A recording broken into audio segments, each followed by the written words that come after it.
What's up, guys? Welcome back to the World XP podcast. We've got a great show for you guys today. A little bit of a different intro, as Neil and his team have been kind enough to give you guys, the listeners, 10 free copies of his book. Link will be in the description with the instructions. Use code WorldXP at checkout. We hope you enjoy. And yeah, let us know what you think in the comments. Right, we maintain 20 to 25% net profit on every one of our brands. For every million, we make $200,000 to $250,000. Some of our brands can make up to $350,000 because of the kind of products they are. They have a much higher profitability. Neil, welcome to the World XP podcast. How you doing today? I'm doing good, brother. Like I said, too stressed to be blessed. Oh wait, no, that's too blessed to be stressed. There we go. Yeah, whatever the saying is, it'll work itself out.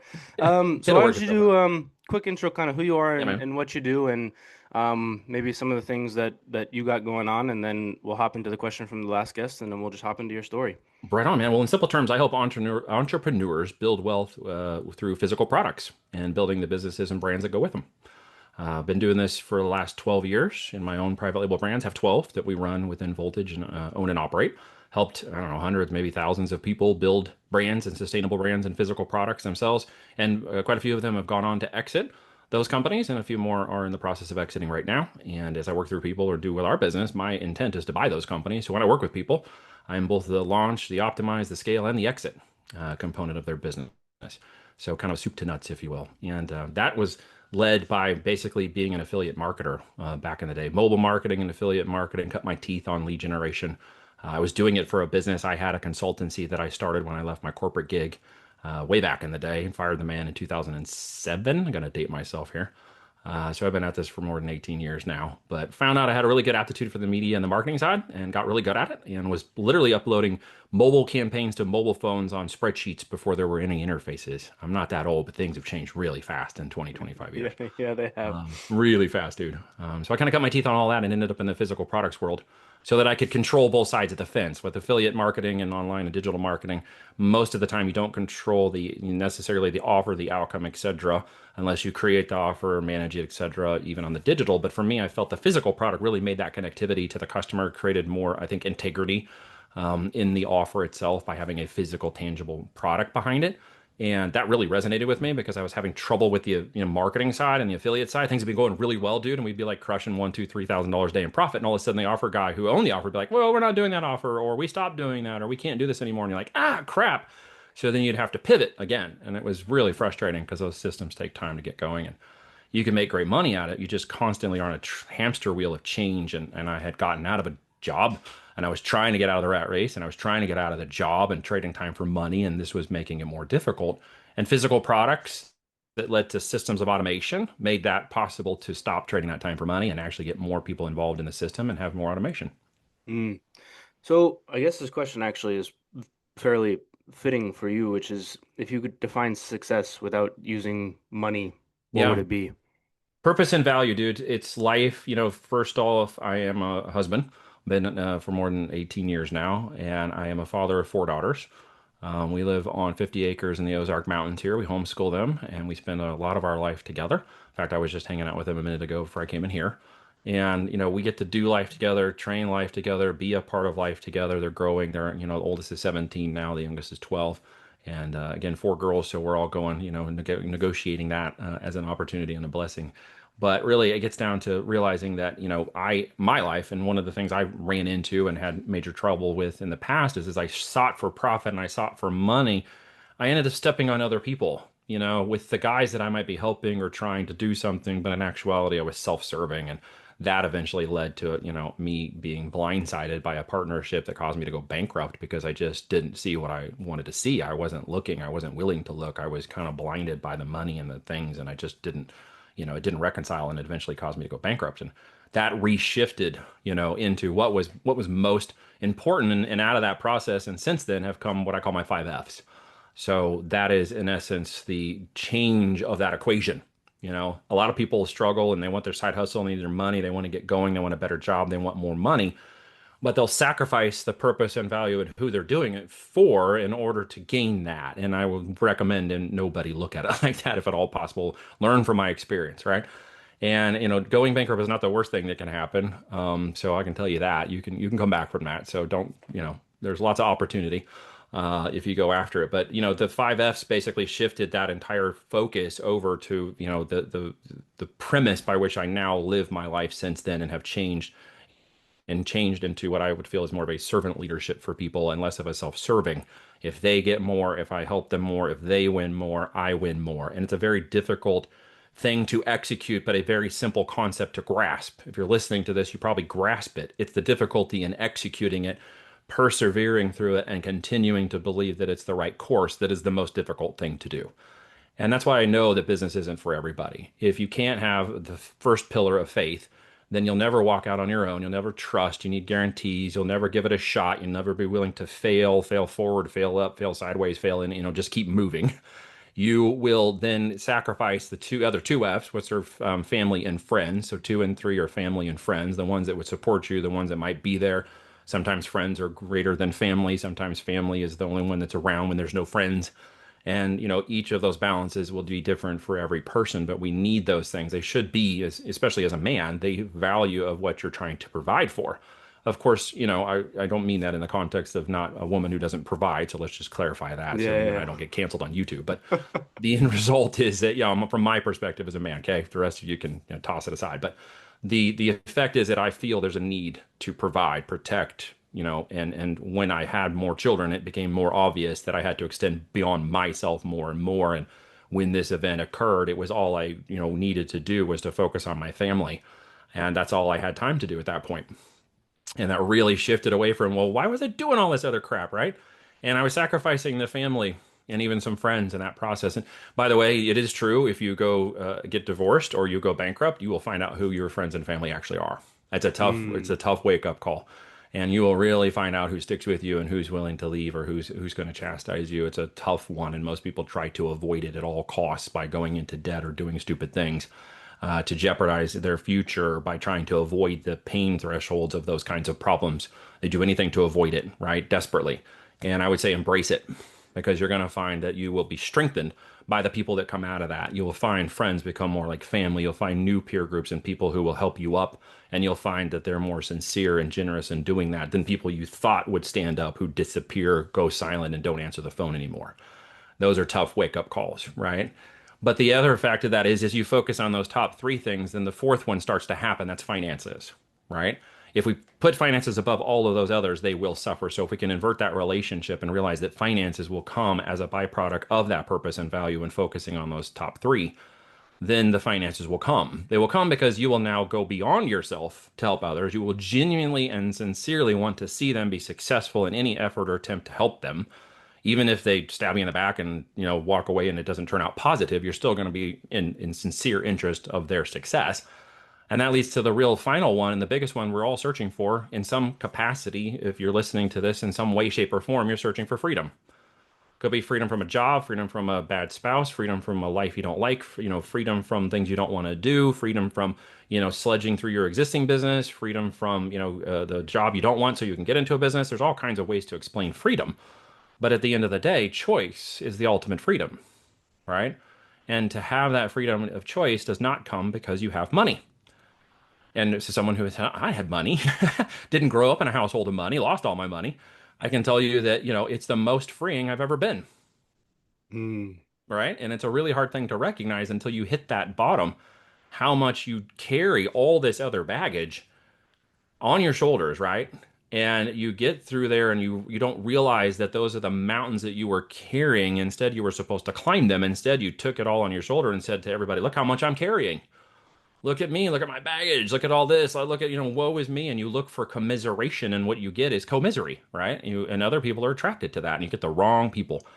And at the end of that, that freedom is that last choice. It comes with consequences. I left my job in 2007 without a plan. And the consequences were it took me about 3 to 4 years and loss of banking money and other things to kind of start to figure out how to get traction in business and figure out what to do to make it work. It wasn't easy and I could have give up, but I didn't, or I wouldn't be sitting here today.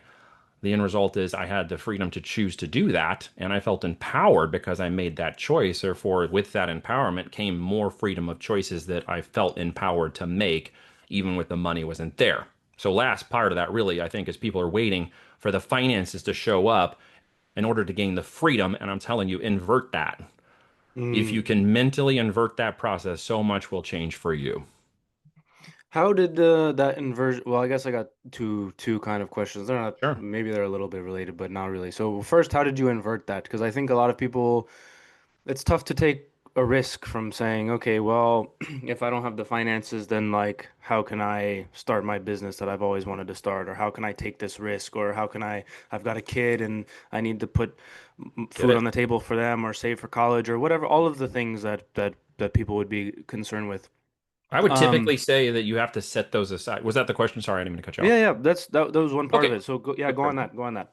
Well, I mean, in the end, you just, what happened for most people, what will happen, same thing that happened to me, is that we're stubborn in what we believe, our worldview, and the way we think things should be, and a particular process that's considered successful by the eyes of other people, usually Hmm. because of traditions, family, familia, and just the world itself. And we say if we break out of that, then that doesn't look like success. And so we can't break out of that idea. And with that comes the job and maybe the house and the cars and the mortgage and the bills and all the stuff you pack on as you move through that successful quote unquote ladder of getting this. I graduated, I went to a degree, I got a great job, I got my house, we celebrated all our debt, and we're just piling this all on. And so now we're struggling and all of that. And it's very hard to change all of that. But it is possible because once again, you have the power to change. You always Yeah. do. Does it come with consequences? Yeah. Does it sometimes have hardship? Absolutely. But one of the things for me that I finally recognized as change was forced upon me by decisions that I made and had to own, I was willing then to accept whatever change was required and however difficult it was because I had no other choice. So if you can get yourself into a realization and it comes through a phrase, what's the worst that can happen? If you ask yourself what's the worst that can happen and you mentally process those things and you understand what they are and you look at how you reconcile them, then you should feel the fear and do it anyways because you're never going to have another time. It's not going to open up. The clouds aren't going to open up and lightning's going to, shoot down and be like, this is your moment. Like, and there's nothing guaranteed in any process, including any business, anything you do. There's a process by which you will learn to fail through that process until successful. There is no guarantee that it's going to happen immediately in any process or business or opportunity you take from buying a franchise to starting a company or buying a company. At the end of the day, you're going to have to work the process until you figure out how to make it go, continue to make it go, and grow from it. So the idea that you have some kind of perfect process is something people get stuck in. So they're not willing to change because they're waiting for that perfect moment and it never comes. Hmm. It will never come. If I No. had waited to jump out of IBM for the perfect moment, I would still be in a corporate job today. If I hadn't pivoted after the bankruptcy and said, "Okay, I'm going to keep going. I'm going to figure this out. I'm not going to give up. I'm going to make this work because I know that in the long term it is in the best interest of my family that I'm available. It is in the best interest of my family that I show up. It's in the best interest of my wife if I'm present. It is in the best interest of my children if I lead them as the family leader of my house. It is in the best interest of others around me that I do that. And then by proxy, I will benefit because they're benefiting from it. If you can learn to, adapt change, accept change, and be willing to try to become a master of change as opposed to somebody who constantly avoids it, it will happen for you. Mm, yeah. It will. Yeah. I think, and the other piece to that, or that I was thinking was I've had a fair amount of people on. The one in particular comes to mind who left corporate world like 2006, 2007, right before the 2008 crash.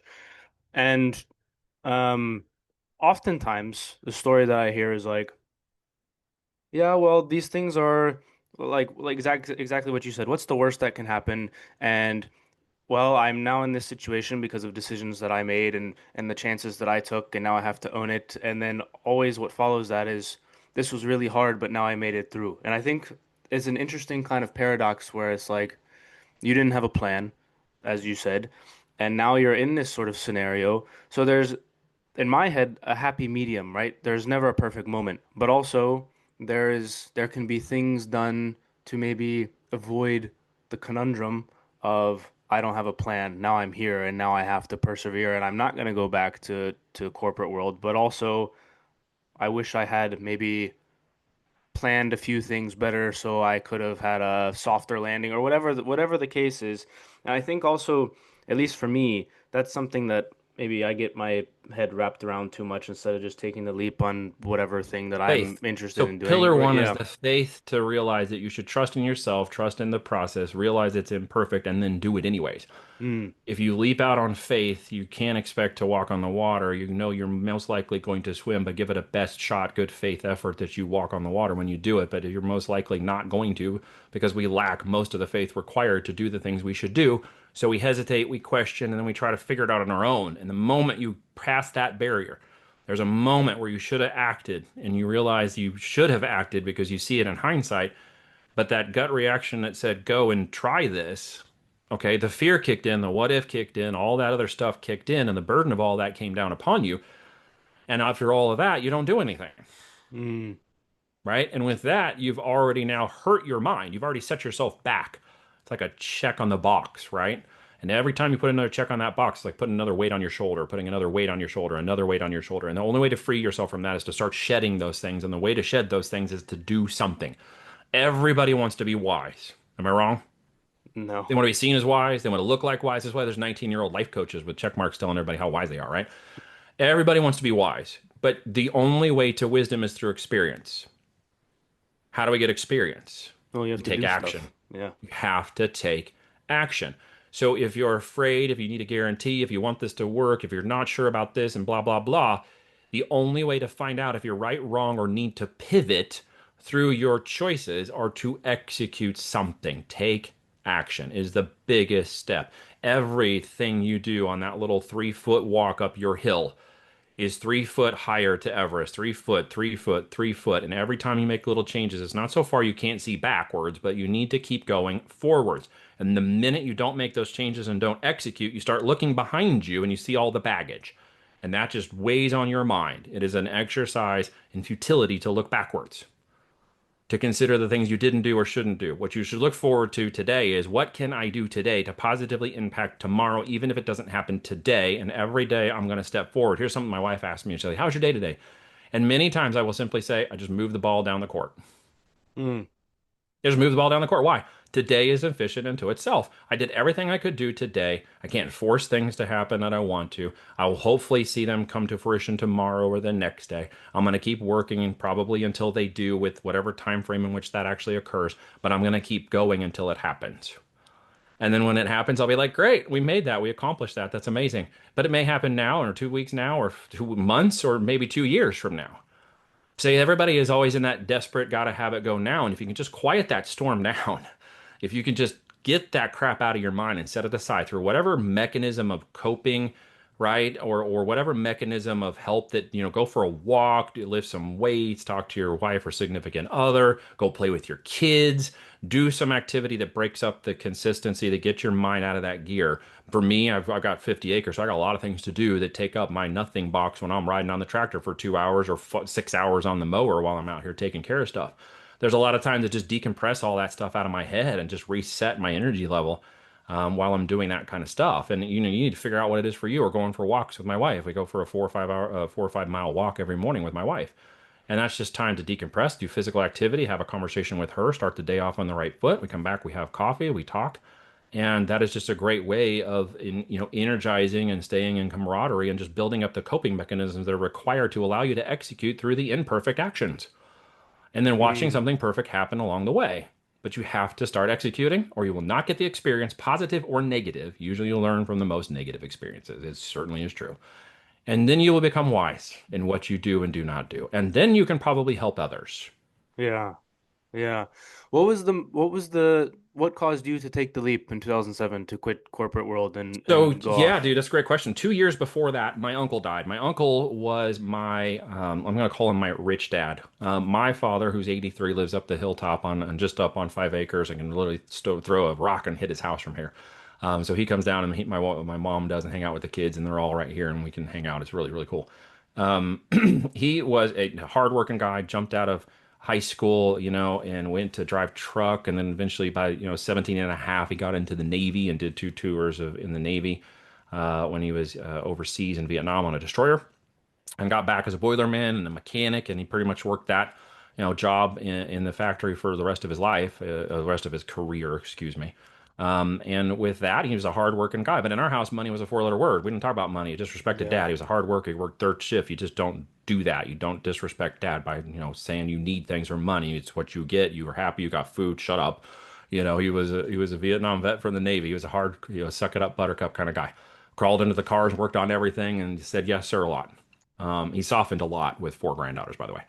But the end result is that he didn't teach me about money and finances. I learned very hard in my 20s what to not do with money and how to be really stupid. But my aunt married a man who was more entrepreneurial, more business minded. He started a company, a boat company, made boats out of San Diego, and really had an aptitude for mind and conversation and people and business and sales, and did really well with his boat company. And when I got to be a little bit older into my teens, he started to kind of mentor me. I didn't realize what he was doing until much later, but through conversations in my teens and in my 20s, he really encouraged me to get out and do my own thing. He introduced me to people. He opened my mind to conversations I'm still replaying at 49 that I now realize what he was talking about. I just couldn't grasp it at that point. And maybe some of you are listening to this today, and in 2 years or a year, he'll come to you and well, that's what Neil was talking about. I get it. Because I had that moment with him. And so in 2005, he unfortunately died in an ultralight aircraft incident. He died early at 53 or so. And he left a hole. And for 2 years, I was kind of without that person. I was without that sounding board. I was working at IBM and I was climbing the corporate ladder, but always knowing that he was always encouraging me to do my own thing, get out, take this opportunity. Just, what I didn't realize is when he was telling me to go buy into a franchise, what he was saying is if you go after it, if you're tenacious, if you show me you're going to do it, I'll help you. And I didn't catch that for 20 years later, right? But that's what he was telling me. And then he died. And so I'm like, oh shoot. So for 2 years, I lamented over this situation without having his, relationship. And IBM came in 2007 and said, well, look, we're changing your job. There's an opportunity to move to Argentina. You can get promoted and go over here. You can do this other thing. And I just felt this moment in time. I'm like, this is my moment. Like, I'm like, here it comes, right? And by that point, I was ready to jump. I was ready. I was like, this is it. This is what I needed to do. My wife and I got married in March of 2007. I knew they were going to sort of make a final announcement by June, but I was already prepared to decide to do my own thing. I was kind of trying to figure out what I wanted to do. And June came along and they're like, hey, on second thought, here's your early retirement. And I'm like, perfect. Perfect. So I took the early retirement and I jumped. So my wife was working as an RN and she had her BSN and she was out making some money. So we had that plus my severance and stuff. And we're like, let's go for it. Turns out after being married and that same year, found out we were pregnant around October of the same year. And she ended up on bed rest by December. So at that point, we had no income in the first year. And we were with a baby and pregnant, starting a new business all in the same year. So when I say there is not a perfect time to start anything, if I had gone back and wanted to change any of that, I certainly wouldn't. I would have taken another position in IBM. I probably would have gone to get another job more quickly. I would have done something different, if I hindsight would have changed that. As it turns out now, if I was ever asked that question, I would never change it. I would Yeah. never. I'd say, man, you're gonna love what happens. Just let it ride. But that all happened in the first year. We went down to zero income, and with a baby on the way, and a new business. So without my uncle dying, I don't think I would have ever left. I don't think I would have taken that charge. I really Mm. don't. It took his death as a catalyst for my change, and then much later on, other changes that happened with significant life changes.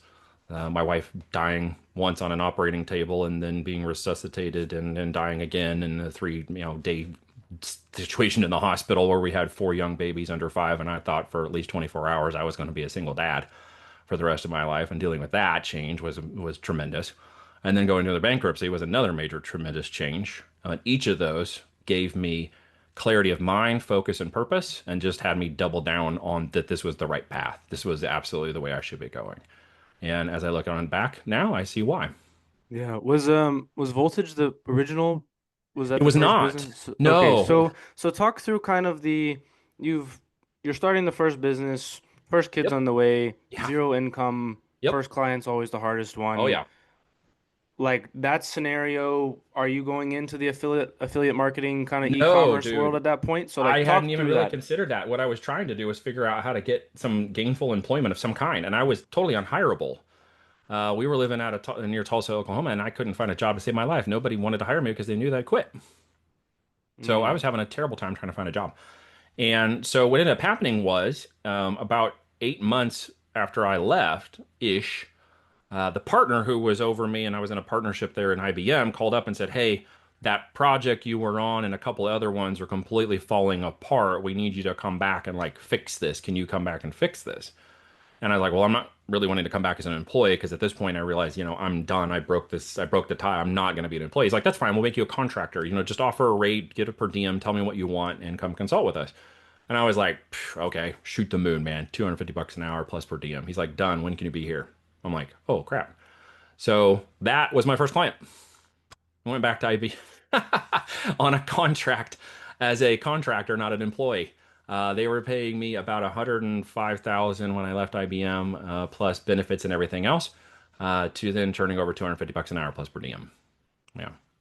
And for doing the same work Pretty I good was doing deal. inside the Yeah. company. Yeah, it was a pretty good deal. So that actually became my first client, which led me then into the consulting side, which I kind of did those contracts on a couple of projects. And then I happened upon a guy who was in a little business, a technology company in Tulsa, a wonderful man, Mark, who really, I don't know if he knew how much he impacted me through his conversations, his business, his tonality, the way he sold, the way he did business, his ethics and integrity, and just watching him, I sort of got mentored by the way he was running a small business, which I didn't really understand completely how to do.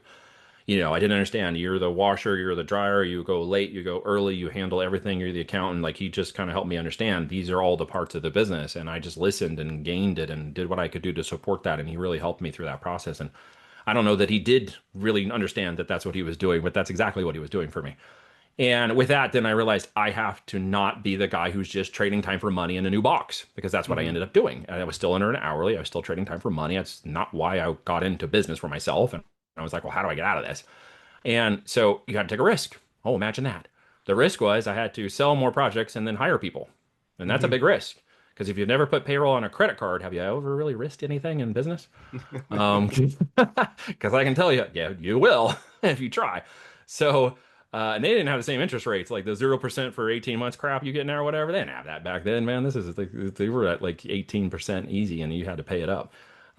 So I got some more contracts. I started to negotiate some more business. I started to learn through his sales methodology, which was sales fixes everything. Just do it with ethics and integrity first and foremost. Never get caught in any particular sale you think you have, and never lament over a lead that isn't going to work with you at that time frame. Just let it go and move to the next one and keep moving forward. Do your follow-up process. It's the most important thing you can do post contact, and just stay in the follow-up, not in an annoying way, but in a conversational way. Build a relationship. He really taught me how to do that well, and it ended up doing really well for me in life.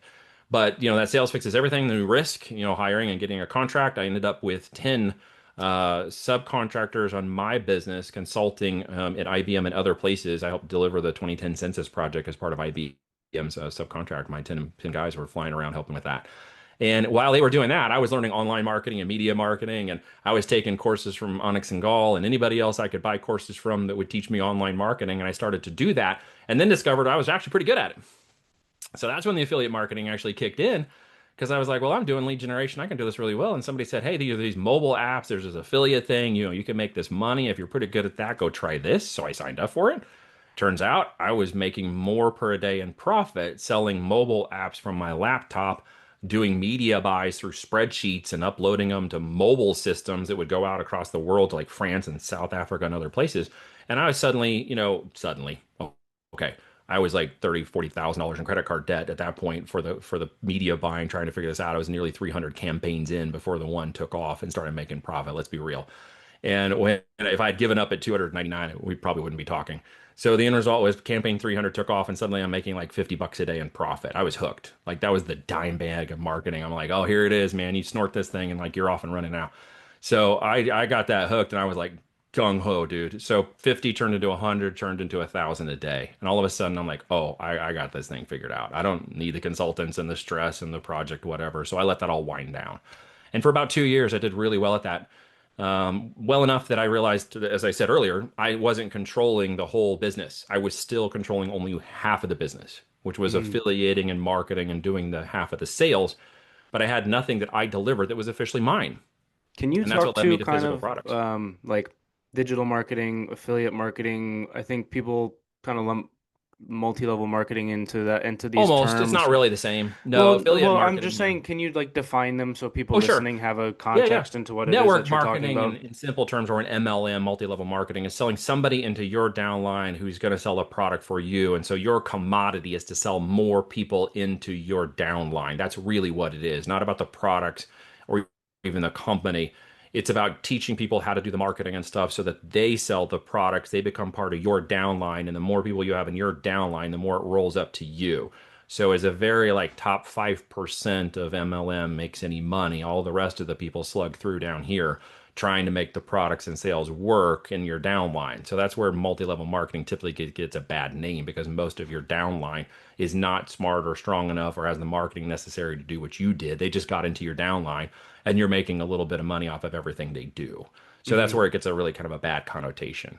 With affiliate marketing, I'm an individual. Okay, I don't have a downline. What I have is a bunch of affiliate products, affiliate lead gen, downloads, apps, other things, and each one of those becomes an offer that I take, and buy traffic and media on, like Facebook or otherwise, Google, whatever, and I send it into that offer. I send, a one click that cost me $1.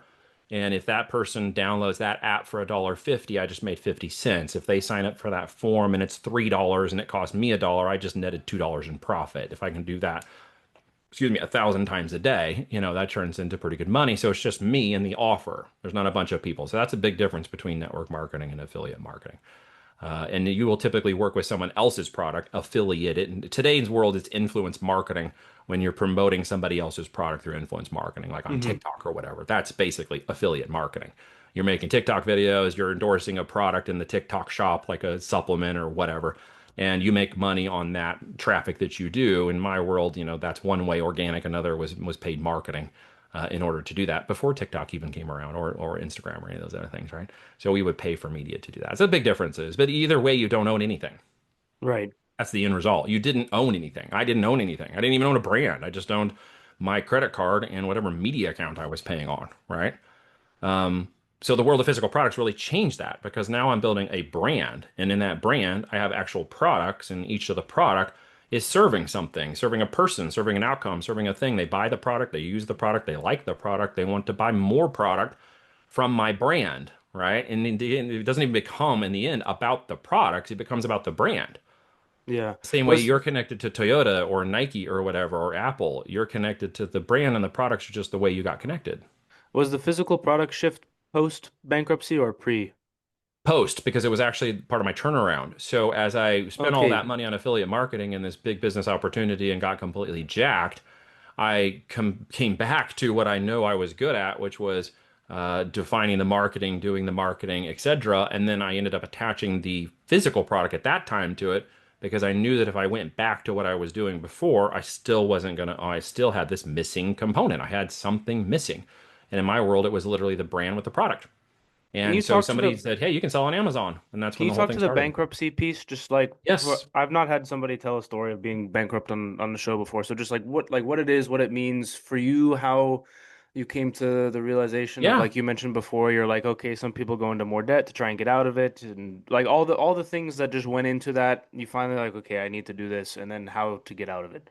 Yeah. I mean, at the end, in simple terms, the bankruptcy was a strategic decision because my life was within an LLC and a business that I was using to consult and market on. And the end result was that as I went into that business, invested time and money into the business, there were partners in this business. It was in the energy space. It was a technology. We had a patent on it. We were developing the patent technology. We were taking on money to develop that out and move it to the market. But it turns out not everybody was on the same page. And as I had put a lot of money in, some of my family had invested in the business. We were putting a lot of time into it. They were like, well, we can't pay a whole lot of money because we're putting in all development. Well, it turns out later on they were putting a lot of it in their pockets. And I was unaware of that. So I was putting more money in, bank accounts were going down, not as much money was coming in. And there's a balance in there where now wisdom would tell me I should have stopped there. Non-wisdom and experience in this billion-dollar idea, which it turns out it really was a very cool idea and a very amazing technology that no one's ever going to hear about. But when you look 20 years, excuse me, you look like to 15 years forward from that moment where we're at now, and you see that technology very similar in the marketplace and Home Depot and all over the place, but it's not the same patented technology we had because the patent's still in effect. So that technology is still more advanced than what you see in the marketplace. So the long story short is I got really invested into the emotional connectivity, the idea of this big brand, etc. And I just wasn't willing to see the forest through the trees. I wasn't willing to see the signs that said you should pause, you should question, you should be more. I was kind of caught up in what I call the hopium idea. I had taken that hope and I was just like, it's going to be better. And we're taking on money and this investor is putting money in. And I'm like, we're going to, this thing is really going to go. And then the money wasn't coming. And it wasn't coming to a point where I walked into the office one day and something, I think it was time to wake up. And God is like, hey, go look at this thing on the desk. And I don't know why I went over there, but I did. I felt that urge. And so I followed it. And when I looked, there was two invoice sheets that were not reconciling from two different accounts, and one of which I didn't recognize. And as I kind of tore that open, I discovered that the money wasn't all going to the same place I thought it was. And with that, I immediately went and lawyered up and got the business basically to agree to indemnify me for things that I had disclosed within the legal side of it that I knew were occurring, not like a whistleblower, but basically, hey, my partners are doing this. I didn't have anything to do with it. Here's my proof. I didn't have anything to do with it. Will you defend me? The lawyer's like, absolutely, this is easy. So we went into that process, and through that process, the strategy became to go bankrupt to basically finish indemnifying myself through that because I was running out of capital anyways. So to basically separate myself from that, they're like, you have to file a bankruptcy. I'm like, well, great. So that was a fun thing. I say it now because I had a wife who was pregnant and three children at home, and that was a very difficult thing to go through. We spent last of our 5 grand, 2,500 of it went to the lawyer. So I had about 2,500 sitting in our account to deal with life. And so we went through that final process. And that was really humbling. They tear your entire life apart. I mean, you have to disclose everything, every financial record, every bank, every card, everything you've done for like the last 10 years has to all be publicly disclosed and put into a folder. And it goes out into the public and people find out about it and friends and family do. And, that gets to be kind of nasty all of a sudden. All of it becomes negative, really, at the end of the day. And so we get to the process and you lawyer up, you have a date, you go down. I think I'm going to a courtroom because, naive. So I think I'm going to be in front of a judge in a courtroom. Well, it turns out there is this line you get into in this dank looking basement of the courthouse, and it's got flickering lights and it's gray walls, and you're down there with 24 other souls who are in line ahead of you. Some are crying, and this is like what is going on? And my wife, who's pregnant, is 6 or 7 months pregnant, is with me going through this because she was part of it, so she had to sign on to it because we were together in the business. And so we're down there, and you go into what is this open room, like a conference area, and there are like 20 made up sections with tables and chairs and people, and each one of them's a judge. And I'm like, wow, this is really weird. So I go into this room, and they're like, here's your number, and you get assigned to that judge. And so we go over, and there's folding chairs, and we sit on the folding chairs on a folding table, and he's got all these folders in front of him. It's very weird because you can hear all the people that are around you. Like you're not standing in front of a judge in a courtroom, like you are in front of everybody, right? And he's going through our life in the folder for like 15 minutes and asking us some questions, and we're just sitting there going, this is so surreal, it's so strange, it's so like humiliating. And he's asking us questions. Did you do this? Did you do that? Yes. I see you have a plan. Yes, we put a plan of action together. We've paid money up to this point. We've tried to reconcile the accounts and paid the credit cards, and we've done a good faith effort. And you can see for the months leading along that we've not only done that, but we've made a plan to keep doing this, no matter what happens. And he looked at all that stuff. And I remember he looked up at us and he looked at the two of us, and he could see my wife was pregnant. And he goes, you need a break, don't you? I'm like, yeah, we don't have any money, so we're not going anywhere. It just didn't click kind of the way he was asking. He's like, no, I mean, you need a chance. You need an opportunity. You need help. And I'm like, yes, thank you for saying that. I get it. All very humiliating, right? All very just like totally exposed. And he goes, well, I'm going to do something for you. He goes, I don't normally do this, but I can. He goes, I see you've made a plan of effort. I see that you guys are trying to make this right. I believe that everything has shown that in good faith you're going to do this, so I'm going to help you out. And he stroked a pen on the paper and signed the date or whatever and flipped the folder over and handed it to us. And he said, here, you're free to go. And we're like, what just happened? Literally out loud. I'm sorry, what's happening? I don't understand what's happening. He goes, I just wiped out your debt. I just signed off for all of your debts to be wiped out. No obligations anymore from this point forward. Go have a clean start. Don't do this again. I'm like, wow.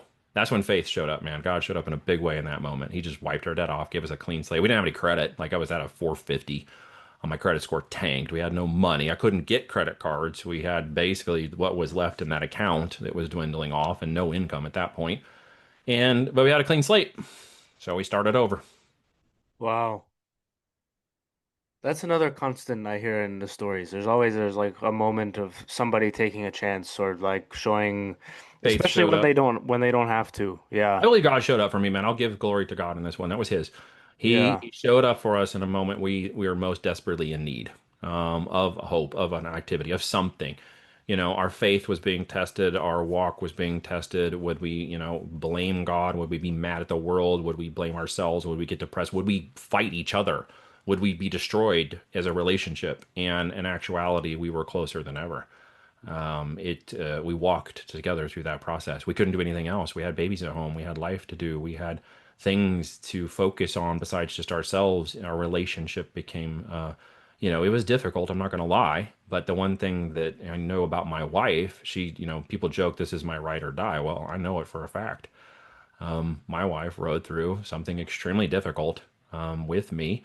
She had faith in God first, and then she had faith that I was going to do whatever, and had shown that I would do whatever legally, legally to put our family back on and do what was right. And she gave me that opportunity. She didn't blame me for it. She didn't criticize me for the situation. She just worked through the process and said, "We're going to figure this out." And we're going to be okay, and we'll do what's necessary. And I know you will do what's necessary. And she never once held that over my head. And that gave me the empowerment I needed to go and take the next level risks that were required to put us back on the map because I literally couldn't get a job at that point. I tried.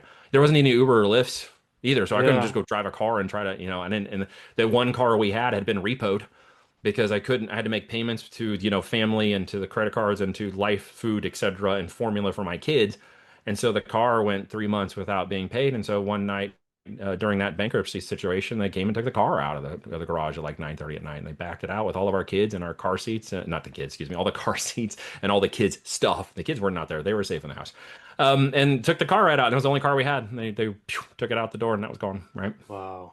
Yeah, Okay, so then you're looking for a job, can't get a job, yeah. I couldn't get a job, saved my life. and then what? So you guys are racking your brain, cars We have our repoed, baby, you have the right? baby, yeah. The divorce of the business. Right. Bankruptcy was done.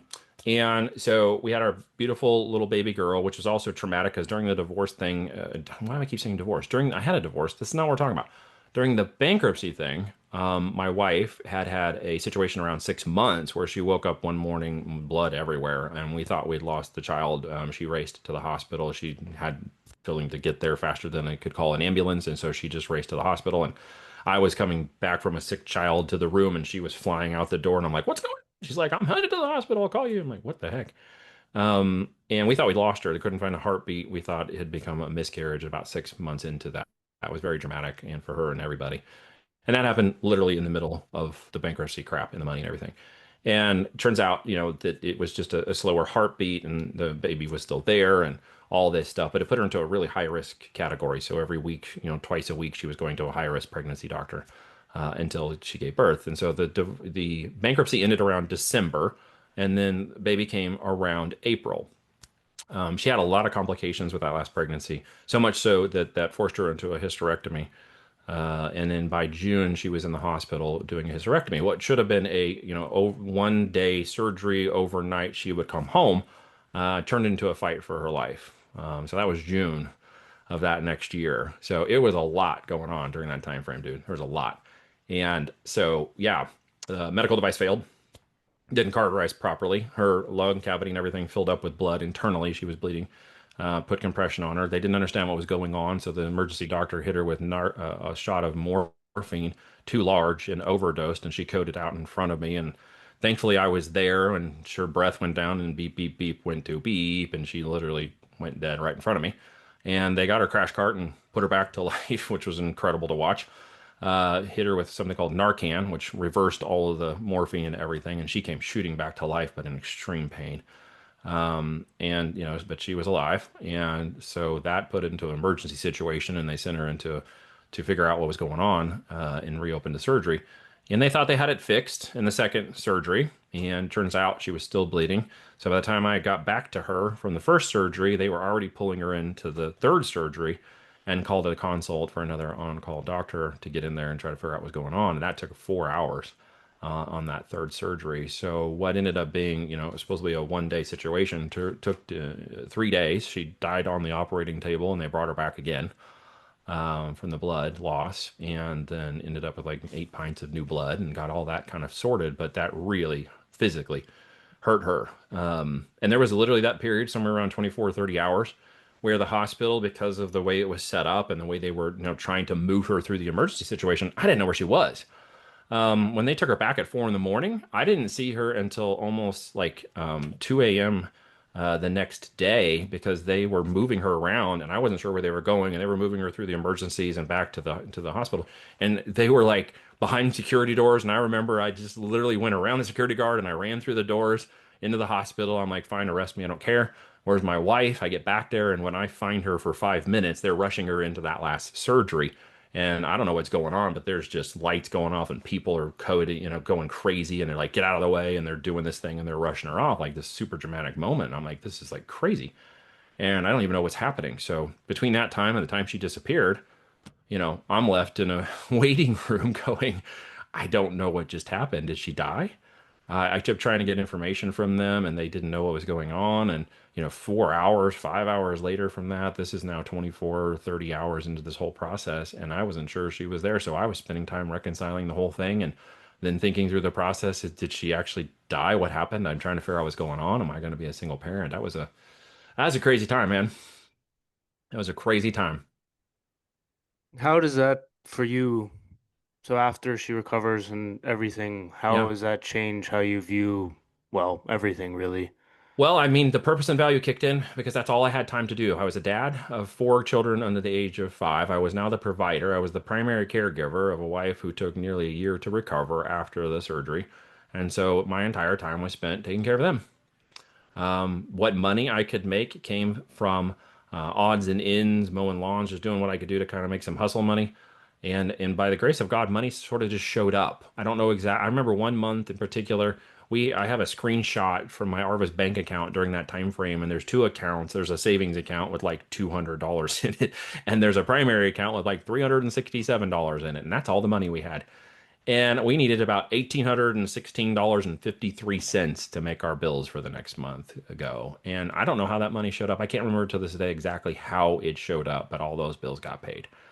And life just sort of started to tick back, and I started into the mobile marketing and started to figure my way through that. And that's when things sort of kind of started to turn around. I was like, I have to risk a way to figure this out. And it was just like, we'll figure it out. Right. And that's what we did. We just kept pushing till How things started to work. for that year, are you just in, well, I guess you're kind of just in survival mode, Pretty honestly. much. So how every day you get up and there's the purpose that's greater than yourself, and that's I what have pushes you four through. kids under, what it's like to have 4 kids under the age of 5. Well, no. It's a never ending, ongoing feeding, diapering, playing, moving. You go wake up and it's just full on. If someone slept the entire night, okay, you might have got a full rest, but most of the time they didn't. Someone was up out of 4 children every Right. night. So there was always some activity of non-sleep for that period of time where I was up and then they'd be feeding and then back. And my mother-in-law came to stay for a while. My parents came out to help stay for a little bit, which was great, to kind of add that balance for weeks. And then they'd come and balance it out every about 2 weeks. My mother-in-law and father-in-law would show up and sort of give me a break so I could sleep. And then my wife was slowly starting to get better and kind of trying to do the things she could do to sort of help out. But it just went fast. I mean, Hmm. every day, I felt like I was sleeping for 3 hour sprints and then up doing something. And so the days just went fast. They went fast. The only purpose was feed, take care of, figure out how to do something, try to make some phone calls, do some business, try to do something to make income happen in the process of just trying to stay afloat. Yeah. So, well, I guess, well, your baseline for stress and like the threshold for just like what you're experiencing on a day to day, like your baseline starts to creep up At what Yep. point, so where, I guess, Much. where along the line did the products, the physical products come in? Like, where did the thing start to take off? So, like you Yep. mentioned, it took her about a year, and then things start to maybe, I don't know if settle down is the right Yeah, so I did some of phrase. that marketing and stuff in around 2011 and 12, and Uh-huh. that was sustaining some income. Wasn't a lot, but it was enough to keep things going. And somebody had mentioned, Amazon's got products. You should consider this. And that's when I was like, okay, I need to really think about the physical product world. We started into the arbitrage stuff for about a year, just kind of finding products and selling products. I actually bought into a course that was supposed to teach me how to learn on Amazon. It turns out I knew more about it than most of the course was teaching us, but at least it ingrained some understanding of the process and possibility. That was basically all it was good for. And in the 2 weeks I was in that course, I got introduced to a friend who's now my business partner, Reed. And Reed and I kind of struck it off. I had experience with marketing and online and other things around the development of the marketing and assets and conversation. He didn't know anything about that, but he understood product and he understood manufacturing from his history and he understood, more operations and business and financing and stuff. And I'm like, hey, maybe there's something we could do here. And we had a phone conversation for about an hour and we said, hey, let's figure this out. So together we started to, kind of share the load on the work and flipping the products. And I put what I could on what money we had and borrowed some on a credit card that was a really high interest rate to just buy those first products. And it started to work. We would buy low and sell high on some simple products. And it was really the momentum that led to discovering the first products that became part of our first brand. In about 2013, we landed on that first brand, and about 2015 or so, we had our first seven figures in sales in that brand. So, okay, that makes sense. So then at what point are you at, so the light at the end of the tunnel was kind of Yep, there. yep, starting to happen. And now are you like, okay, we've got our seven figures in sales from this brand. We can now rinse and repeat this. Is that Yeah, the we were thought working process? systems. We were starting to launch more products and more brands, and the data was getting easier to understand. The amount of data we get now is nothing compared to then. Back then, it was mostly trial and error, see what kind of works. There wasn't any analytical tools, there wasn't any statistics tools. I got involved in a company that I invested a little bit into, and it was called ASIN Inspector. And that was a tool that basically helped see the data and compile the data that was in Amazon, one of the first ones that were out there long before things like Helium 10, Jungle Scout, and other tools around the Amazon space. Hmm. And I was like, wow, I can sort of see the data. It sort of makes sense now. And the way the data looks, it's formatted, and I'm like, oh, we can kind of see how our process and products are starting to work, and it's identifying new products that we should be testing in the marketplace. So we just started testing more and more products as fast as we could. And as the data would come in, we would see more what was working and what the market wanted, and we just simply give them more of that product. And so that process actually became faster and faster. And a lot of the people who were in our groups and networks and stuff at that point passed that course and other things when we were having more and more success. They're like, what are you guys doing? And it turned out, they were asking us questions, and we spent a lot of time helping people for free.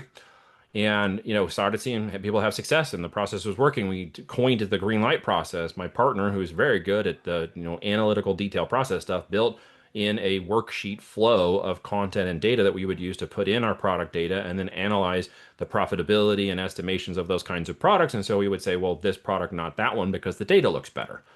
And since we're both males and very practical and look at data and don't have as many emotions as our women in our lives do, and I have a lot of women in my life, it was very like, let's look at the data. If the data says go, let's try it. And so there was really no emotion to that. It was just like, follow the data. And the process got stronger and stronger. We coined it the green light process. It was all about net profitability and high demand. It was kind of going against the grain of what was being taught in the marketplace about volume and revenue and top 100 and all this stuff. We were going against it. We were like, where's the brands inside of this system that are aligned with higher profitability? Even if they don't move the same volume, they'll move more profit. And when that happens, we can sell more of those products as opposed to trying to sell more of one product. So that turned into our green light process, and it just became faster and easier. By the time 2019 came around, it was like, hey, we got to start charging some people for this because there are way too many people. We're focusing way too much on their business, not our own. We have all of our products and brands going now. We've got multiple brands and products in the market, and we need to be focusing on our own business too. And so we put up a paywall. If you wanted to work with us at this point, you have to pay. It wasn't really course oriented. It wasn't about let's go sell courses and make money off of this. I know it seems to people like sometimes that happens, but in our world, it was just like, hey, if you want my time now, you're gonna have to pay because I can't focus on my business and all the things we're doing and yours. And that turned out to, put up a wall, and that was okay. And I put it high enough that only serious people would be very interested. And I got approached from a friend that I'd made a connection with in 2016. His name's Kevin Harrington. And he said, "Hey, these companies are all involved. They're building. I know you guys are great operators. I've been watching what you've done for the last 3 years. Would you consider working as operators and buying into businesses with us and or operating businesses we're going to acquire?" And that's when the Amazon aggregator market was kicking up and lots of money, billions of dollars were being deployed into buying these companies. And we're like, yeah, we've got the experience, we got the knowledge. Let's see what happens. So I spent 2 years while we were supporting, helping, and building. We were also raising capital. We raised 100 million from two home offices that raised 50 million apiece. And in November 2021, when we were about ready to start deploying that, sign off on the legality and go to market on acquiring these brands in our pipeline, my partner comes to me and he says, "Hey, we got to have a heart to heart." I'm like, "Uh-oh." And we went through the finances, and what had happened is due to the 2 years of just $20 billion deployed into acquiring businesses, they were all overpriced by like 40%. He's like, everything that's being bought now is being bought like 40% above market because these bigger funds that are getting backed by some of the hedge funds are just buying everything they can get their hands on, and they're offering 30-40% above market just to get a hold of the brand. And I'm like, well, we can't do that. That's crazy. Why would you go down and offer 40 more percent on a car or a house? Right? You're not BlackRock. So at the end of this, it was like, we can't do that. We got to pause. So I ended up having a very bad conversation with our investors, which was, hey, I stop. We're not going to do this. 98% of them were like, thanks, we get it. Hopefully, it doesn't go as bad as you think it's going to go, but I'm glad we're not involved if it does. And there was the 2%, at least one or two people who were pissed because they're like, you did this thing and we've been doing this and they were mad at us because we wouldn't deploy the capital. And I'm like, well, that's fine. You can be mad at me. So it turns out about 18 months later, the market did exactly what we were afraid it was going to do, and it completely imploded. All those businesses dropped. The market shifted. The businesses dropped to the pre-COVID to COVID era. When one went up, the other one went down. In some cases, it went really up. And in other cases, the valuations completely changed because the market was now flooded with more opportunity. The valuations came down and they dropped like 30%, 30, Mm-hmm. 45%. So all those companies that bought all those businesses now had them all underwater. So at that point, the market is just crazy. So we had taken enough people that we had built a business builders group and we're training up operators to help us run companies. We were in, have the invite for business builders who might want to work one-on-one with us. And we did it on a very small format with a very limited amount of people. I've taken maybe 300 people under my wing since 2019. And so I kept it very tight.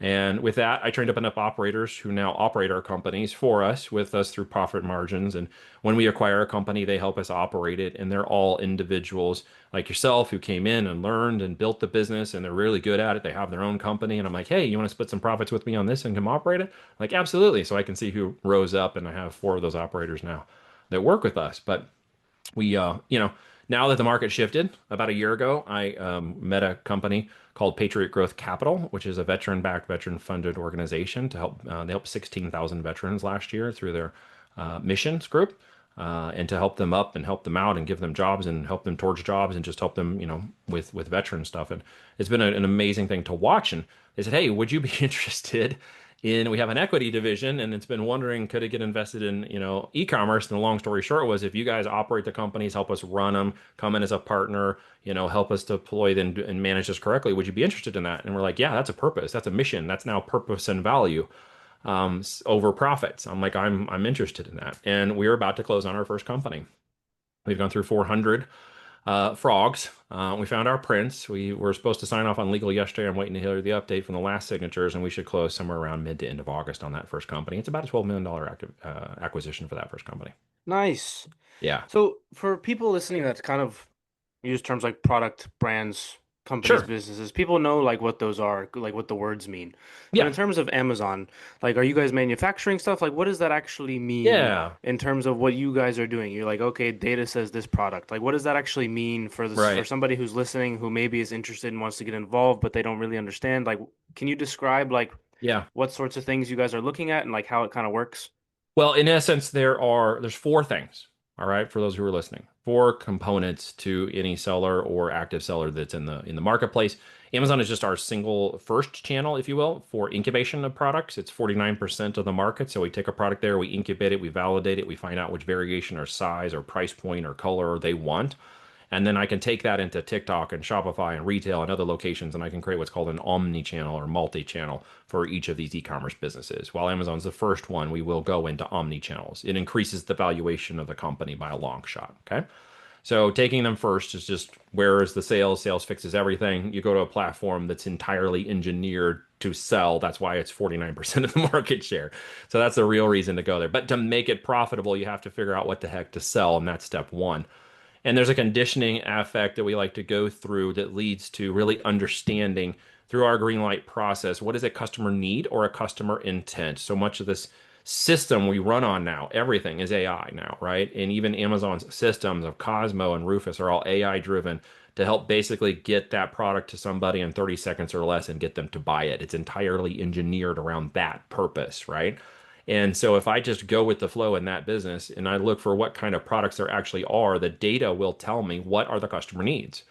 What do they actually need? What are they actually buying? So I'm going to innovate something that's already in the market that's maybe a number one, and I want to come in as a number two and say, hey, I got a slightly different version with slightly different features. I've innovated a few things. It's not an invention, it's just an innovation of something in the market and say, hey, what about mine? Do you like mine more than you like this other one? And I put 100 units of that product in the market and I find out because the data told me it's profitable. So in my green light process, after I have gone to a manufacturer and I've said, hey, could you make me 100 units of this or 1,000 units? What's it going to cost? You get back your what's called cost of goods, and I plug that into my green light calculation. And if my net profit is more than $12 in profit per unit, it green lights.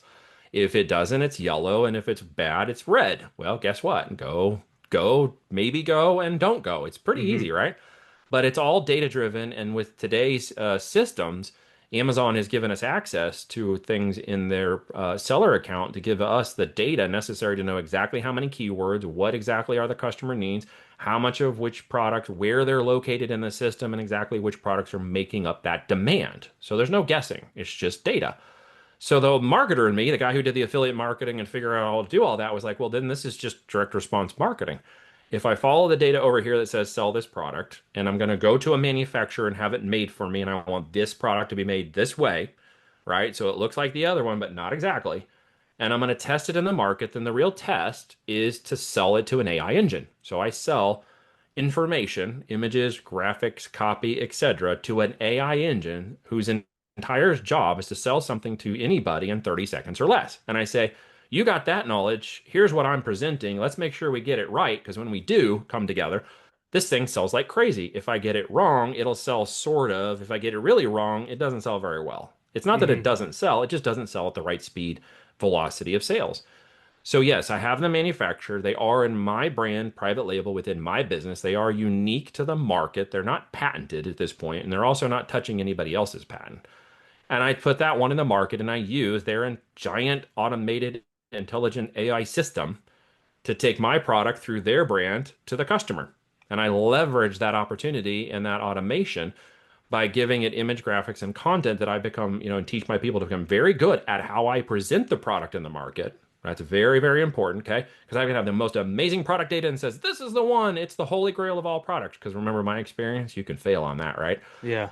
But here's exactly how you should sell it to the market. Not in such a way where you convince them to buy your product, but that your product is available and visible to them in the moment that they're making a predetermined buying decision and they simply see your product and go, yep, that's the one I want. I'm going to have that one. If it shows up and works, I'll keep it. If it shows up and do what I want, I might even leave it a great review. If it shows up and doesn't work, I'm going to return it. If it shows up and it works, but it's not what I expected, I might return it. I might even leave it a negative review. So I have to create a good product, even a great product. Very important, right? But really, it comes down to sales fixes everything. If I get the images, the copy, the graphics, etc., and I get them to believe that my product is the better product inside of that Amazon engine, I can sell these products. And that's the biggest win that people need to understand because they get caught up on the product side thinking it's all about the product. But when is it actually about the product, Eric? When you get it and it works or it doesn't when work. you when they actually get the product. So if you can get that through your mind, okay, and you can realize that if you get a product, you get a sample, and you're like, I really like this sample, but if it did these three things, and I had the manufacturer change that product to do these three things, it's now my product, and I know it works, and it's a great sample. I'm gonna go get 100 units of that product. That's done, right? Get your box and your packaging, get your branding done right. get your product images and copy and graphics dialed in to the person that you're selling to, okay? And then let Amazon help make that decision for them. Yeah. That's when this whole thing unlocks. And people get this reverse. They start with the product side and they don't spend enough time on dialing in their listing images and copy to speak exactly to what the intelligent AI engine already knows about a customer need intent and demand, and what customers are already buying from them. And I just want to get in the middle of that river. So I don't marry any product.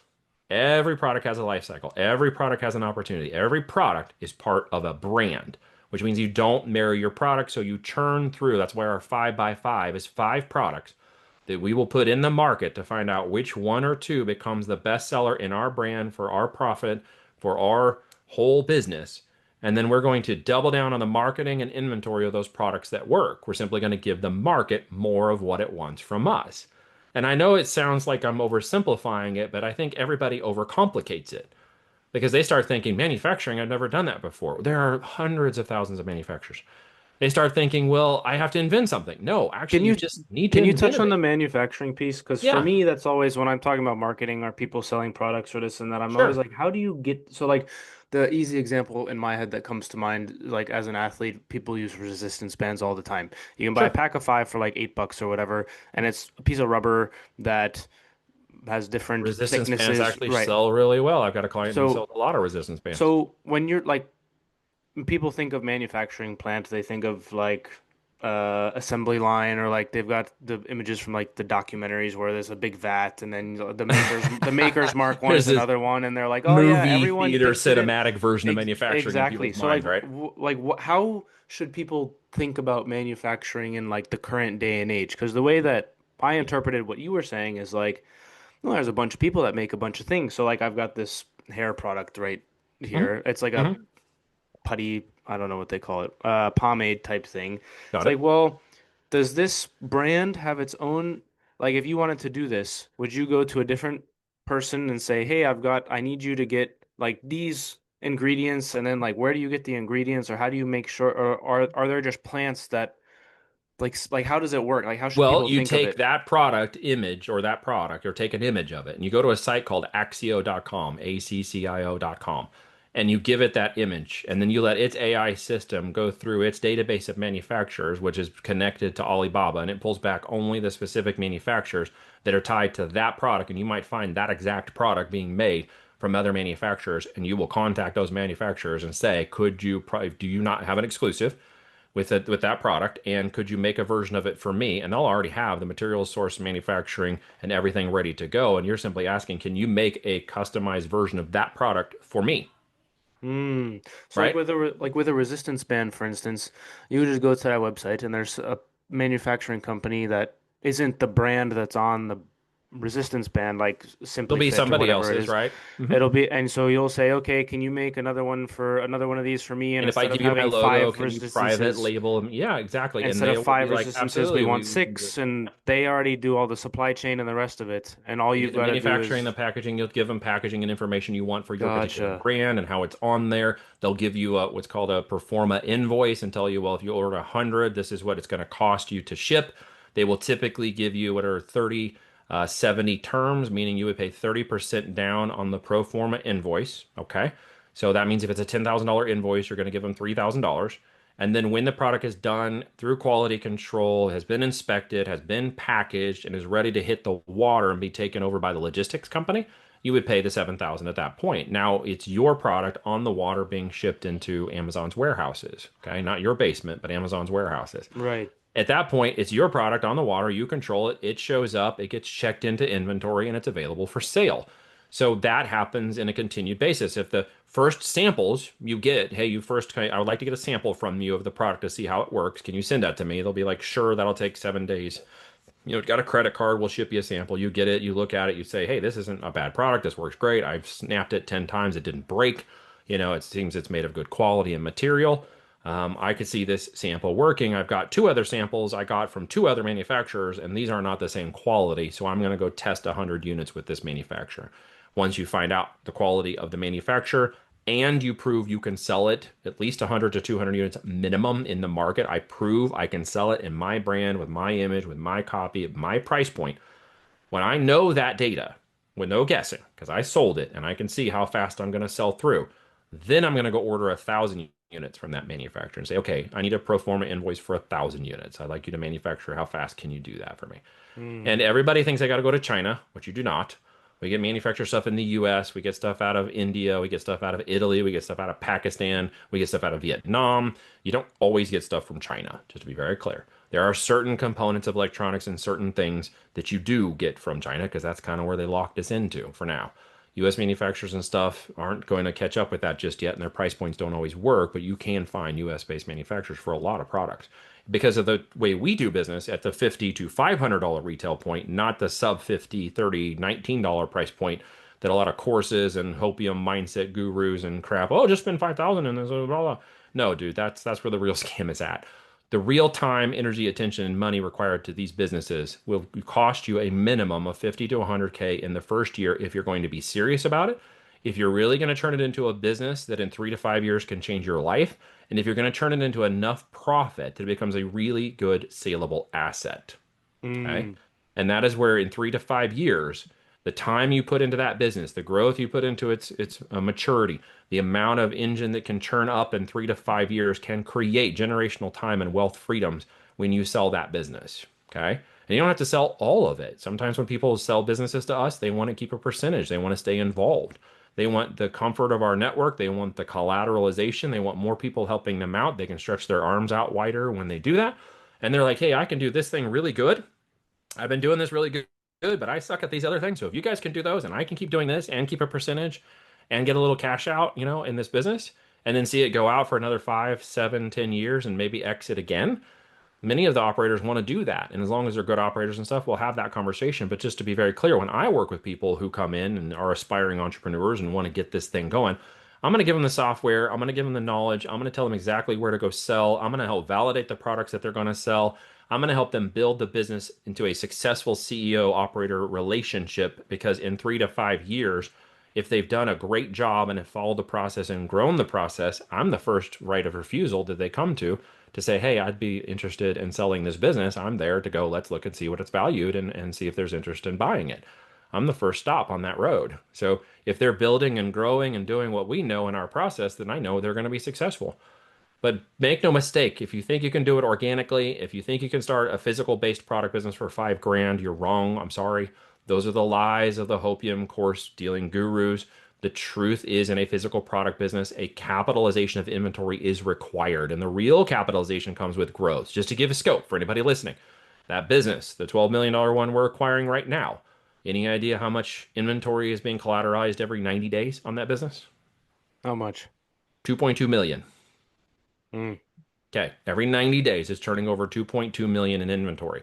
That is inventory that's in the warehouse that sits in California. It's inventory that's in Amazon that's already selling and that's available to the other sales channels. It's on TikTok and Shopify and Etsy, etc. And there's a retail component. It is inventory that's in motion, meaning it's on the water. New inventory is on the water, and it's inventory that's currently being manufactured, right? So those are things that are allowing that business to turn over that kind of sales volume every 90 days. So I just want people to get a realistic understanding that this is not this kind of business is not a side hustle or a hobby business. This isn't flipping products like I originally did in the marketplace. This is building brand and growth and collateralizing that so it's really worth something later on. And that's when we call the platinum principle, which is the last concept of those 4 things, okay? Which is really that building the business with the exit in mind is the opportunity. It's the greatest wealth opportunity you'll ever create is an asset that someone else wants to buy from you. Okay. Why would I sell it? Because inflation, money in this moment, okay, an hour after we started this podcast is now less than it was an hour earlier. It'll be less tomorrow, I'm afraid. And unless something dramatically changes, that's going to be the outcome is inflation will continue to eat away at things. If I can capitalize a business in 3 to 5 years and I can get that profit back at time of sale and put that back into the market, I've basically cheated inflation. I didn't wait Mm. for 2 more years to capitalize and wait for that income to come in. I took that capital and profit back, and then I put it back to work. So many of my builders who go 3, 5, 7 years into this process are building secondary brands and secondary businesses, and they're going to sell the first one, and they're going to collateralize the second one, and they're going to do it again. They're already doing it, right? Some of them are going to sell out, some are going to go operations, some are going to go ahead and build more businesses. Yeah. That makes sense. I've noticed that with things like the cold plunge tubs Sure. they're all made the same, and there's Yeah, just there's a too different many of them now. logo. They've been Yeah. sort of saturated. Yeah. So where does saturation figure in? It really figures into the lower priced products that tend to be commoditized easily by manufacturers. And when we churn certain product types, we are looking for certain product kinds that not only have the higher profit, even at the higher retail price point, that a lot of manufacturers will not enter because it's too complicated or too costly for them to enter that market. It's easier for them to inventory that for somebody else. So what they're going to typically do, and what you'll see in some of these marketplaces, is like Chinese and others will be able to sell into the 20 and sub dollar products, sub $20 product. We say friends don't let friends sell on Amazon for less than $20 because that's where all the manufacturers play. That's where all the horror stories come from. That's where all the bad seller stories and myths come from. That's where the ideas you can't make any money on Amazon come from. It's because you can't make a profit at a $20 product anymore. You can make it at 30 and 40, but it's not great, maybe $3 to $10. At a 50 to $500 retail price point, mine are, 20 to 50 to $150 in profit per unit. So if you're going to compete in today's market, you've got to understand where the market is, where your profitability is, how to pay yourself, pay your people, and still make money. And it is not selling $20 and $30 products online anymore. Not even on Facebook and Shopify and stuff. The cost of traffic is way too much. If you can get organic to kick off on TikTok and you have that skill set, more power to you. But a lot of those top five products I just looked at the other day, these are cheap products. They're not a lot of quality. They're just moving a lot of volume because they're cheap. And it doesn't really compete with the other marketplaces at all, No, honestly. it doesn't. How much are you paying attention to like supply chain issues in terms of, oh, we're gonna look at this new product and then accident well, actually there's a Well, civil war over here and so now we can't get insert resource the or it's the more there's expensive, et cetera, et cetera. yeah, dude. There's two T words I can't say or you can't upload to YouTube. If I say the T ump one, that's not going to go well. And if I say the TRF one, that's not going to go well either. But the TRF one is actually turning more economically sound than most people realize. If they just held their tongues for a while, they'd find out that it's actually doing very well for America. But during that time frame, the whole issue with whether or not it would turn into a really large one and would it be costly in the supply chain and would it be a degradation and a lot of people did a lot of knee-jerk reaction things what they shouldn't do in business and made a lot of stupid decisions they're now regretting because of the tariff stuff. Excuse me, I said the word. And because of the, you'll have to cut that or YouTube will totally. I already That's watched all this. right. I had a whole episode on it. If they've not, Okay, it's good. All right. fine. Well, we'll try not to say it too many times. It's stupid, but they'll literally shadow ban you. Um, it just caused a lot of problems. But here's the truth: most people didn't understand. If you just paused and wait and took a deep breath, you would see that that actually has panned out just fine. And with inflation sort of coming down, literally, but still there, and income from tariffs changing the way that the relationships are happening is forcing U.S. manufacturing to come back on shore and making a lot of opportunity, which is going to pan out in the next 24 months. You can just see it happening. That was a concern that tripped up a lot of people. But what it did for us is it created opportunity. When the water goes out, you're going to see who's naked, right? And so as the water went out, we saw massive exposure. And so what we did was double down. We doubled down on inventory, we doubled down on ideas, we doubled down on deployment. I've got 12 new brands coming to market this year. We're moving into those holes. So what ended up happening is we had some like Prime Days just occurred. We had some Yeah. killer Prime Days, dude. One brand did 311,000 in the first day on Amazon Wow. Prime. Another one did 126. Another one did over 100. Another one did over 50. Another one did over 25. Another one broke its first 10,000 on Prime Days. So what we've seen is while there is that decline in the amount of sellers due to the knee-jerk reaction and all that, manufacturing and supply chain problems you were addressing in your question a second ago, we had been through the COVID era already and knew exactly how bad that could be 5 years ago.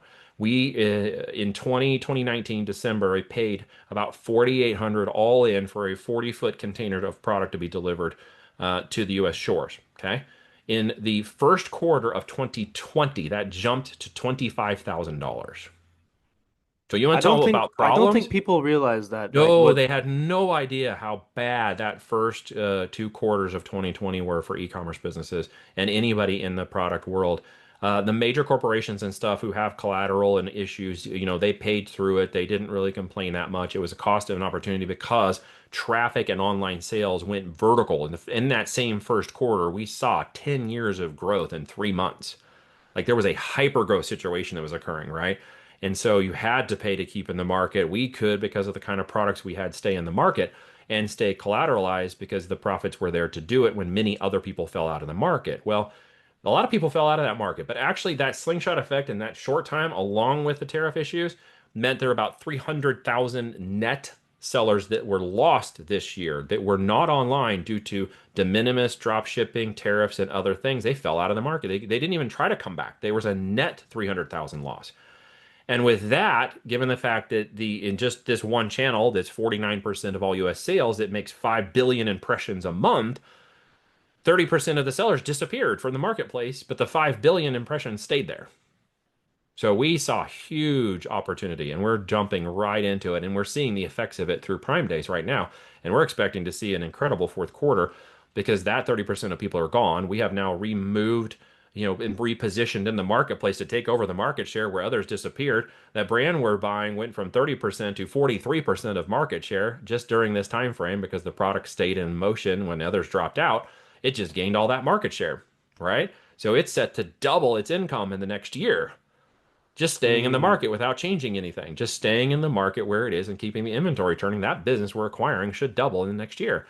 And so we're watching that with all these other brands. So I just be people be aware to stay off the media, stay out of the things, pay attention to the ground happenings. This is on the ground information right now. I'm literally working these businesses day by day, week by week. Right now, there is more opportunity in this marketplace than when we started it in 2012. But the opportunity cost has changed, Yeah. right? Because I got in cheap in 2012. People are still selling the idea that you can get into 2012 pricing in 2025, and that's the lie. That's the hopium lie. That's the guru course lie. That's the just buy my thing lie. And I got 3 years of old information in there. It isn't going to fly anymore.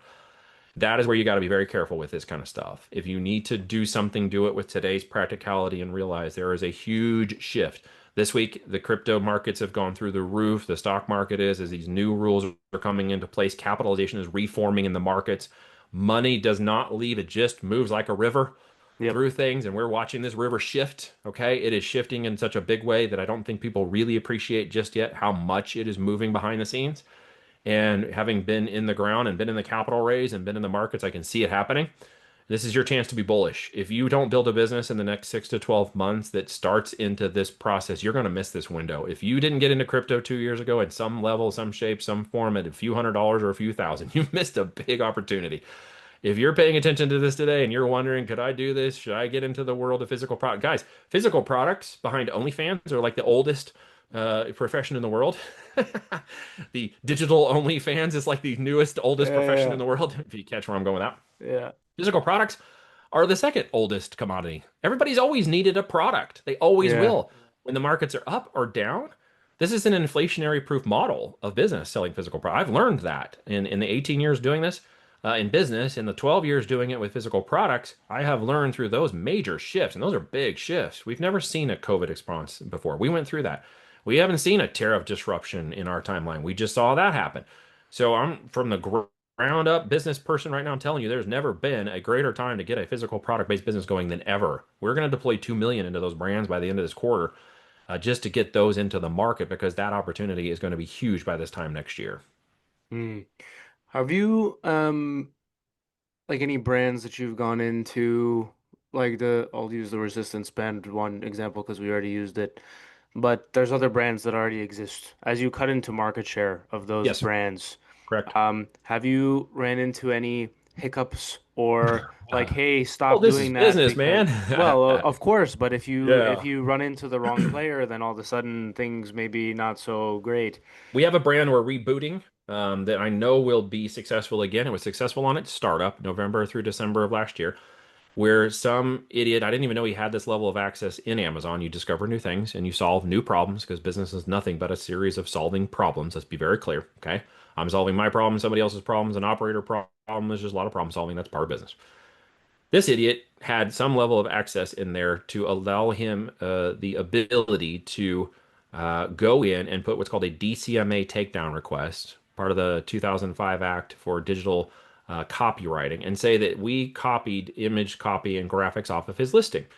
And normal process would be to have to go through Amazon's regular support channels to do this, but he had some affinity level access. I don't even know how he got it, but he got that permission from Amazon to use that access, but it was supposed to be for good, and he's not using it for good. In the end, he was able to basically take our listings offline, saying that we had violated his copy, but we had proof that our listing was up in November and that he had actually changed his listings in December to match our copy right before he filed the request. You see how that worked? So then on December 24th, he filed it right in the middle of the holidays, right in the middle of the highest traffic, highest problem, highest, amount of support tickets, highest everything. So we got locked into Amazon. He basically knew that when he did that, he was basically throwing us at the mercy of Amazon's black hole of customer support and other stuff. And we got tossed into that. It took us 4 months to get those listings back. And we had tried to constantly push. We even got legal involved. And we got it to finally to a person who was like, yeah, you're right. We're sorry. This is a mistake. This never should have happened. And they reinstated the listings. And it took 4 months to do that. Lost opportunity because we started to sell really well. And of course, we were taking over market share. And this guy knew, and he was hired by the brand to go in and do that. Totally nefarious, right? Mm-hmm. To go and take those listings down because we were literally eating their lunch. And that they didn't, ethically in business, they wouldn't want to compete with us. So they just tried to take us out. Yeah. And for 4 months, they did. So now we are resetting the business and resetting the listings and resetting the go-to-market strategy. We're probably going to sell one version of that product, and the rest we're going to pivot off of and move into different products. But those kinds of things are a part of business. Bad actors inside of Amazon have hurt us before. People who are not Amazon, but in Amazon got paid, okay, inside of Amazon, got a little side muscle money to go in and do nefarious things to other brands from inside of Amazon where they had access, okay? And that's not Amazon. That's just players in Amazon being bad actors. Okay. And we've had issues with reviews and stuff in the past. Like, product will do really well in the first 7, 21, 30, 40, 60 days. And we're like, this thing is killing it. And then somebody leaves a 1-star review, totally out of the ball. You go to see what's going on. You haven't gotten any of those yet. And you find out it's a totally faked review on a negative account that has like 2 other reviews that are negative, and it was probably some competitor that went in and did that. And the minute they did that, it hits the algorithm and it jacks your sales process because that one negative review. And so they jerk around with you when you're trying to take their market share. That happens. It can happen on your Facebook ads. It can happen in TikTok. It can happen on every platform. This is not Amazon exclusive. Okay. People are like, well, I hate Amazon because, well, dude, it happens everywhere else. Don't be naive. Of course, of It happens course. everywhere. Okay. It's just in some ways it's been easier because of the visibility and 49% of the market share. It's a little easier for Amazon you to see it and others to complain online about it, literally. Well, we've had in the past we've had all kinds of weird stuff. In one of our other brands, there was a supplement brand we ran for a long time until we sold it. We had literally overnight. I don't know how they did this. It was an amazing feat. I actually admired it, even though it completely jacked our brand up. They had got 1,000 negative reviews on one of our products. I have no freaking idea how they did it, but within 24 hours, they had sunk one of our brands by putting I don't, some 1,000 accounts of negative reviews. They had gone in and bought like 1,000 of our products. We didn't even realize they were doing it. And then they were all verified buyers. And so they all came back and left 1-star reviews on that product. Oh, that's Just rough. absolutely That's tanked it. It was, that's rough. and since then, dude, since it was long ago, Amazon has changed a lot of its policies because of those kinds of things happening. So it's now smart enough to avoid those kinds of problems. So I've never seen that happen again. But we got to be a victim of that one until they closed that loop. But there's good things that have come out of it too. I mean, I was a media buyer and I did very well at it, and I got actually really good at Amazon media buying. I kind of set a trend once upon a time about how to buy media on Amazon into the growth, and many of the things we did and tested then are still practices today that are being taught. They're the right ones. It did really well in the system. In fact, Amazon started changing to more Google AdWords style marketing campaigns after this, but I got on with their management team for PPC management and had a call with them one day about how I was able to do what I did in their system and break their results. They were like, "What the heck are you doing?"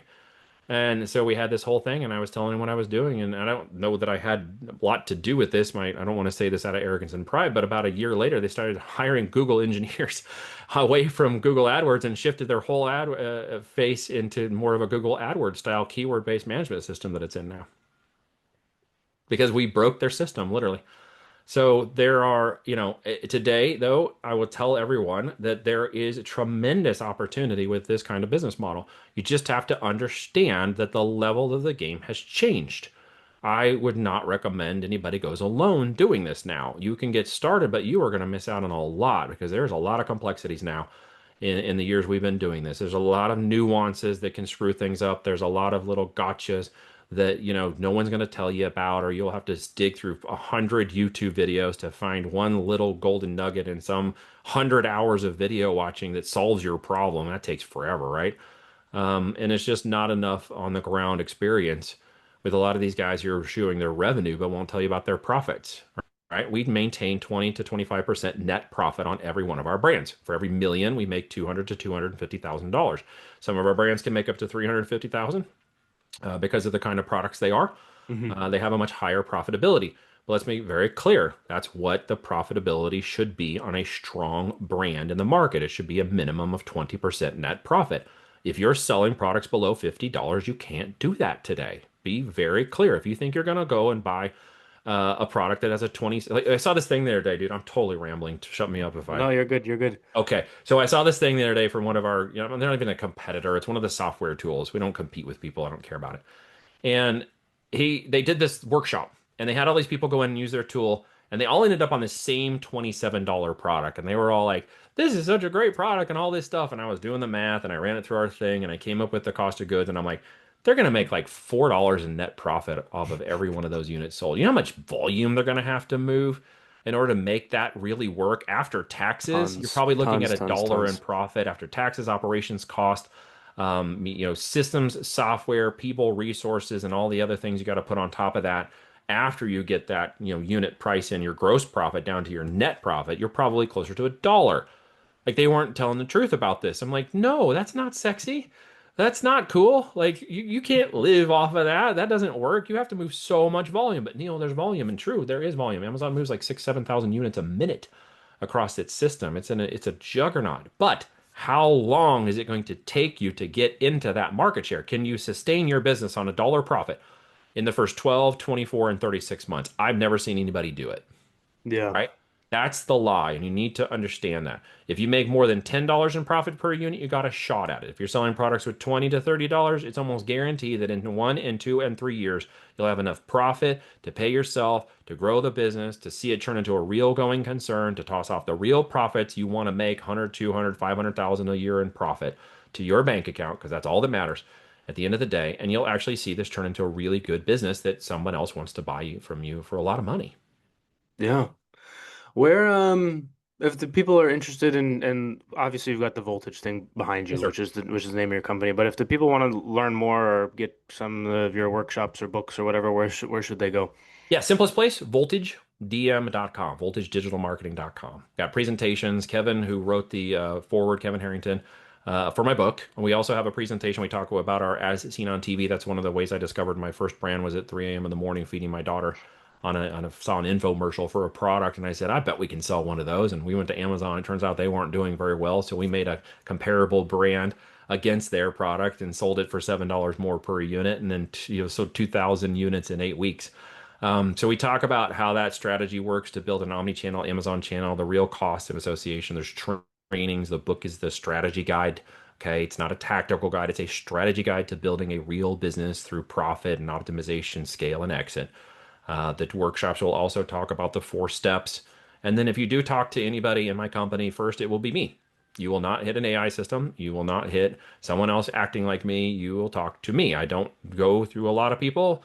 I don't invite a lot of people to do what we do, and I certainly don't invite them into my group. If you do get an invite, there will be a cost to join. It will be a 12-month endeavor, and you will work one-on-one with me and my team to get it done so that you can build a real successful opportunity that in years 2 and 3 will become a juggernaut for you and your family of opportunity. And then by 4 and 5, we might be talking about buying that business because that's my end game, to be very clear.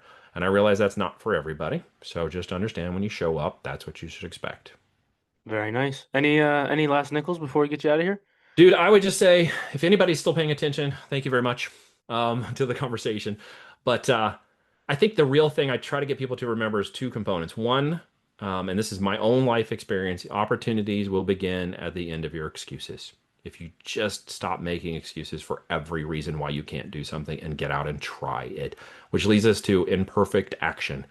All right, imperfect action and something perfect will happen along the way. Opportunities, time, being in the right place, being in the last mile of perseverance when you want to give up, but you decide, nope, I'm going to fight through this thing. I'm going to figure it out. That's when all of it really starts to come together. That's when you get your experience. and that's when you'll finally get wise. So hopefully that resonates with somebody who's listening today.